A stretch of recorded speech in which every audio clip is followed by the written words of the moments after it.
इस कार्यक्रम की पुण्यार्चक हैं श्री राजकमल, अनीता, आदित्य, आकांक्षा सरावगी, शुभम, प्राची, रियाज जैन, ग्रीन पार्क, दिल्ली। धर्म स्नेही सत श्रद्धालु यहाँ पर उपस्थित आप सभी भव्यवर पुंडरीक पुण्यात्मा महानुभाव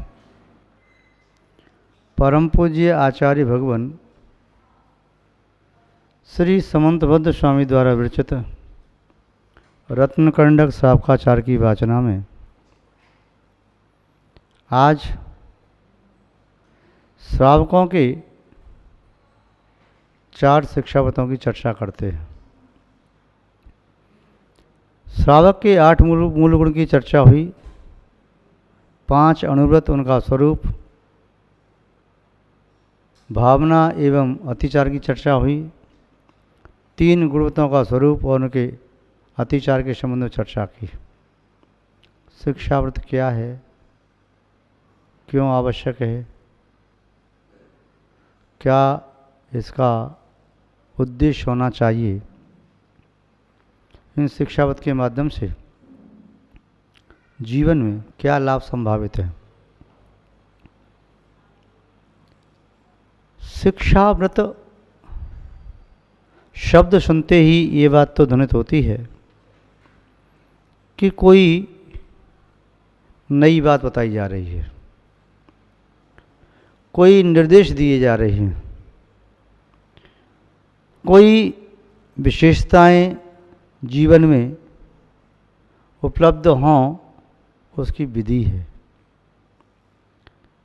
प्राय करके प्रत्येक नए कार्य को प्रारंभ करने के पूर्व ट्रेनिंग दी जाती है। कोई भी विद्यार्थी चाहे कितनी भी पढ़ाई करे पुस्तकों से, पढ़ाई करने के उपरांत उसके प्रैक्टिकल होते हैं।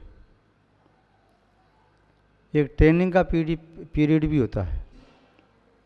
चाहे कोई इंजीनियर है उसे भी ट्रेनिंग पर रखा जाता है, चाहे कोई एडवोकेट है, लॉयर, उसे भी पहले ट्रेनिंग दी जाती है, चाहे कोई जजेज होते हैं ट्रेनिंग उन्हें भी दी जाती है। आईएएस, आईपीएस, आईआरएस, आईएएस इत्यादि अधिकारी होते हैं, पहले प्रारंभ उन्हें ट्रेनिंग दी जाती है। ट्रेनिंग दिए बिना उन्हें कहीं जिस उच्च पद की परीक्षा में उन्होंने सफलता प्राप्त की है उस उच्च पद पर ज्यों की त्यों आसीन कर दिया जाए, तब उनके माध्यम से बहुत सारे अनर्थ हो सकते हैं। इसलिए पहले ट्रेनिंग देना जरूरी होता है। यहाँ तक कि किसान भी अपने बालक को पहले ट्रेनिंग देता है कि बेटा खेती कैसे करना चाहिए। उद्योगपति अपने पुत्र को शिक्षा देता है कि ऐसे ऐसे कार्य करना, ट्रेनिंग देता है। व्यापारी अपने पुत्र को व्यापार की ट्रेनिंग देता है। गृहिणी अपनी बेटी को रसोई आदि तैयार करने की ट्रेनिंग देती है। उसी तरह अध्यापक विद्यार्थियों को पढ़ाता है। यदि कोई विद्यार्थी पुनः अध्यापक बनता है तो उसे पुनः ट्रेनिंग लेनी पड़ती है। पढ़ना अलग है, पढ़ाने की ट्रेनिंग एक अलग है।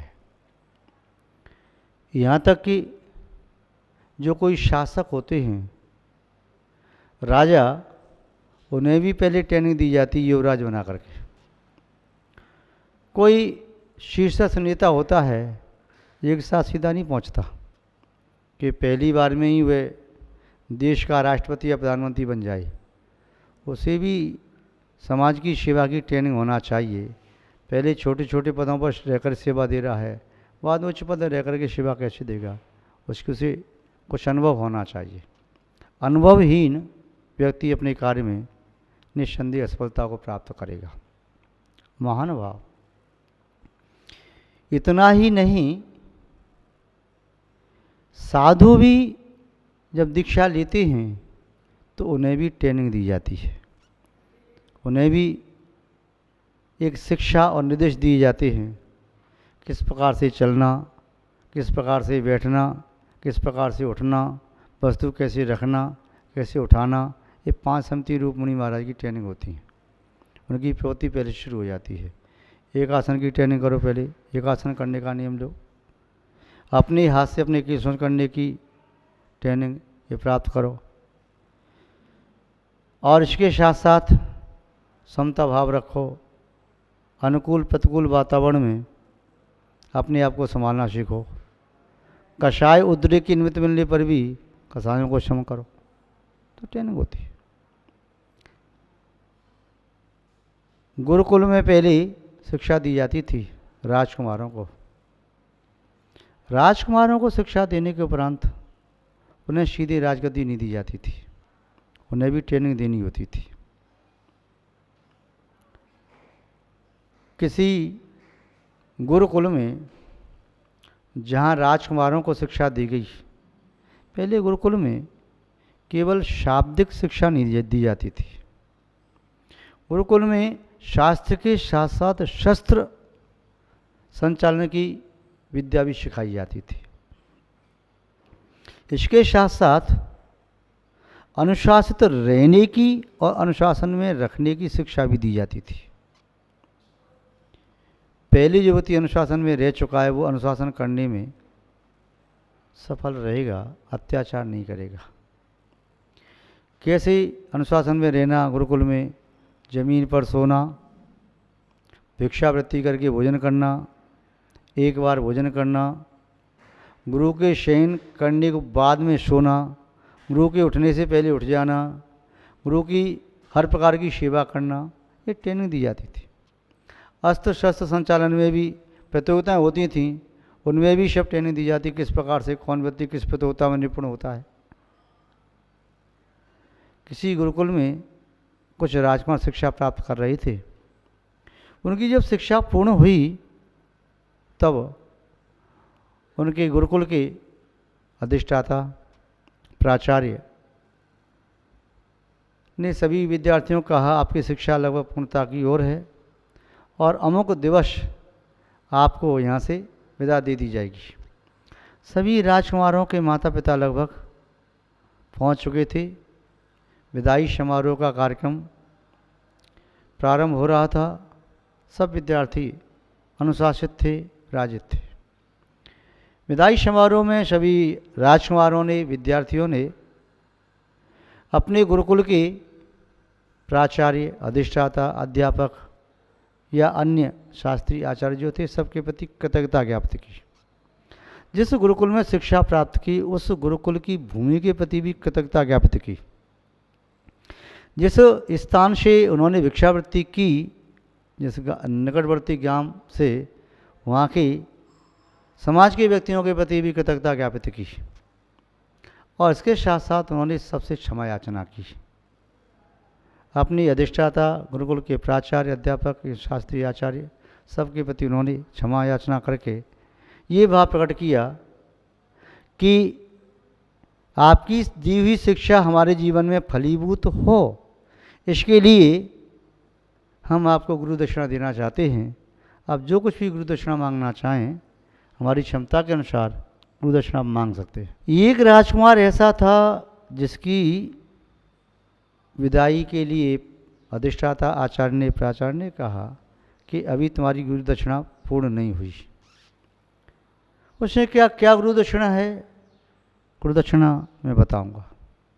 प्राय करके सभी राजकुमार विदा हो गए।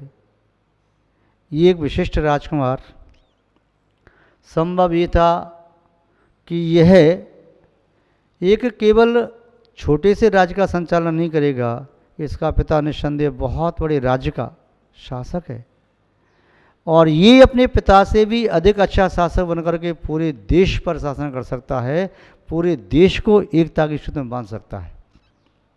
प्राचार्य ने कहा, आपकी विदाई अभी नहीं होगी। वह शिष्य अकेला रह गया, उसके माता पिता भी सामने थे। उसने करबद्ध अंजलि मस्तक पर रख करके प्रणाम करते हुए कहा, गुरुदेव, जैसा आपका संकेत, जब आप कहेंगे तभी मेरा जाना होगा। गुरुदक्षिणा भी आपने मेरी स्वीकार नहीं की। आप जो कहें मैं अपनी शक्ति अनुसार से देने का प्रयास करूंगा।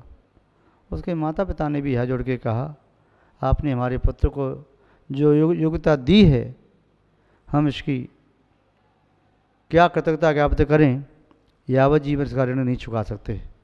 फिर भी आपका क्या मन है, राज्य की ओर से व्यवस्था कर दी जाएगी, गुरुकुल का विस्तार करना हो, गायें भेजनी हो, या और कोई व्यवस्था की आपकी अपेक्षा है जो सबके सामने कहने में आप सब चाह रहे थे, अब आप कह सकते हैं। उन्होंने कहा नहीं, ऐसी कोई आवश्यकता नहीं है, किंतु गुरु दक्षिणा में लेना चाहता हूँ। ठीक है, राजकुमार को सामने बुलाया। गुरुकुल की अधिष्ठाता प्राचार्य ने उसे कहा सामने खड़े हो जाओ, अपने हाथ ऊपर करो। उसने उसी प्रकार हाथ ऊपर किए।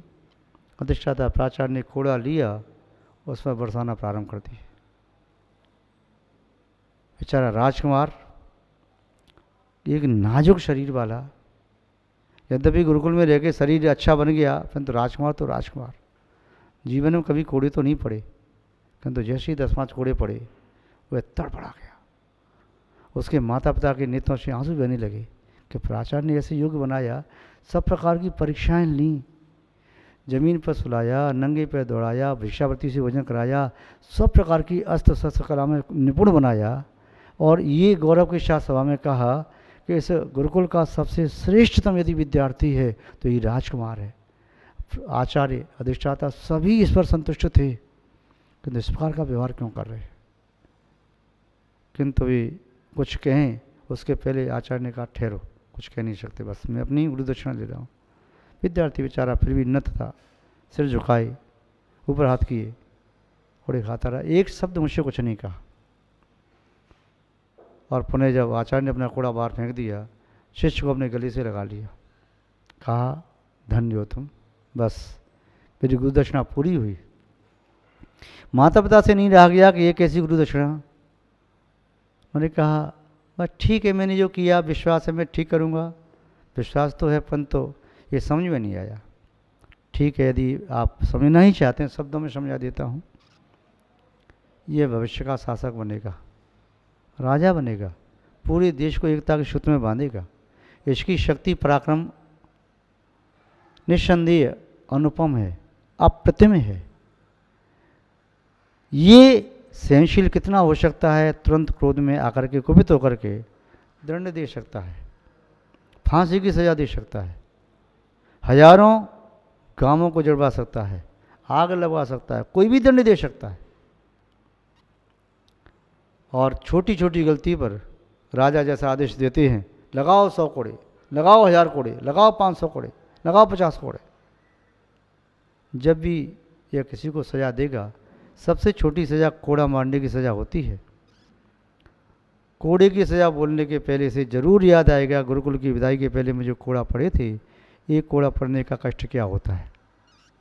उस समय यह तौल करके एक कोड़ा भी ज़्यादा आज्ञा कर नहीं सकता। शासक अनुशासन प्रिय होता है, किंतु उसके अंदर करुणा का भाव भी होना चाहिए। महानुभाव, उस गुरुकुल के प्राचार्य ने उसकी जो परीक्षा ली, वह ट्रेनिंग थी, कितना सहनशील हो सकता है। राजाओं को कितने कितने संघर्षों का सामना करना पड़ सकता है।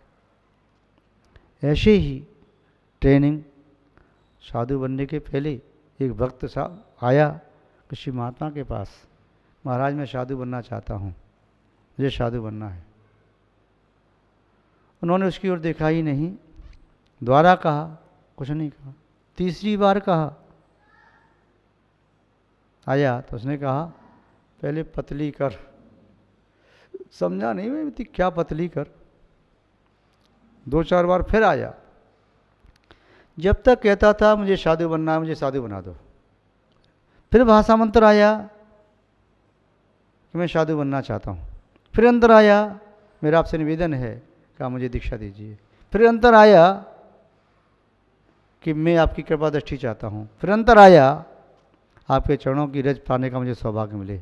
फिर अंतर आया, अभी तक तो वह प्रार्थना कर रहा था हाथ यूँ बांध करके, धीमी धीमी अंतर इतना आता गया कि वह साष्टांग लेट करके चरणों पर माथा रख के कहता है कि ये तो पद दलित मिट्टी है, आप चाहें तो इसे मंगल कलश बनाएं। गुरु की कृपा दृष्टि होती है, मेरा सामर्थ्य नहीं है कि मैं आपका शिष्य भी बन सकूं। यदि आपके पाद स्पर्श हो जाए तो संभव है यह मिट्टी निस्संदेह चंदन जैसी बन सकती है। आपके पाद स्पर्श का महात्म्य है। आप तो पार्श्वमणि की तरह से हैं, पार्श का स्पर्श पाके लोहा भी सोना बन जाता है। साधु महात्मा ने दीक्षा देने के पहले उनकी परीक्षा ले ली, ट्रेनिंग में अब पास हो गया तो वह दीक्षा ले सकता है। तो ऐसी ट्रेनिंग आचार्य महाराज भी लेते हैं। कई बार शिष्य को गलती करने का मौका देते हैं और पहले समझा दिया ऐसी गलती नहीं करना है, फिर ऐसी स्थिति उपस्थित कर देंगे जैसी गलती करनी पड़े। अब परीक्षा लेते हैं क्या करेगा। जब वह शिष्य परीक्षा में पास होता है, अपना धैर्य साहस नहीं छोड़ता है, उसकी लगन होती है, तब दीक्षा की योग बनाते हैं। फिर भी दीक्षा के पहले उसकी शोभा यात्रा निकालते हैं, बनौली निकालते हैं, उसकी गोदी में रुपया पैसा सोना चांदी डालते हैं। इसे कितना राग होता है। सम्मान करवाते हैं, सम्मान में कितना ये आनंदित हो रहा है। देखते यदि इसको उसमें ऐसा लग रहा है तो कहते हैं अभी तुम दीक्षा के योग्य नहीं हो, विरक्त, ठीक है दीक्षा। महानुभाव आचार्य महोदय यहाँ पर इस श्लोक में 90 में शिक्षावत की बात ही कह रही हैं। वो यहाँ बता रहे हैं देशावकाशिकम वा सामायिकम प्रोषदो वा शोभा वैयावतम शिक्षा व्रतानि चत्वारि श्रेष्ठानि। चत्वारि शिक्षाव्रत श्रेष्ठानि, ये 4 शिक्षाव्रत कही हैं सावक के लिए। ये 4 शिक्षाव्रत मुनि बनने की शिक्षा देते हैं। देशावकाशिक यानी देशव्रत, देशावकाशकम वा सामायिक समता भाव, प्रोषदोवास यानी अष्टमी चौदश का उपवास करना, सप्तमी नवमी त्रयोदशी और अमावस्या पूर्णमासी को एकासन करना, और वैयावती जो आचार्य पद साधु आदि हैं उनकी सेवा करना। ये सावक के लिए मुनि बनने का एक मार्ग है, ट्रेनिंग है। तो इन चारों की विशेषताएं आगे विस्तार से बताएंगे। अभी तो इतना ही कह रही हैं, ये 4 शिक्षा व्रत हैं, मुनि बनने की शिक्षा देने वाले व्रत हैं। तो यहाँ पर रत्नकंडक सावकाचार्य में पूज्याचार्य भगवान समत्वा स्वामी ने ये 4 शिक्षा व्रत कह करके यह शिक्षा का निर्देश किया है। ये तो नामोल्लेख है। इन चारों का स्वरूप आगे विस्तार से बताएंगे। आज बस इतना ही। जय बोले श्री शांतनाथ भगवान की, पूज्य आचार्य गुरुदेव श्री विद्यानंद महाराज की, अहिंसा में विश्व धर्म की। इस कार्यक्रम के पुण्यार्चक थे श्री राजकमल, अनीता, आदित्य, आकांक्षा सरावगी, शुभम, प्राची, रियाज जैन, ग्रीन पार्क, दिल्ली।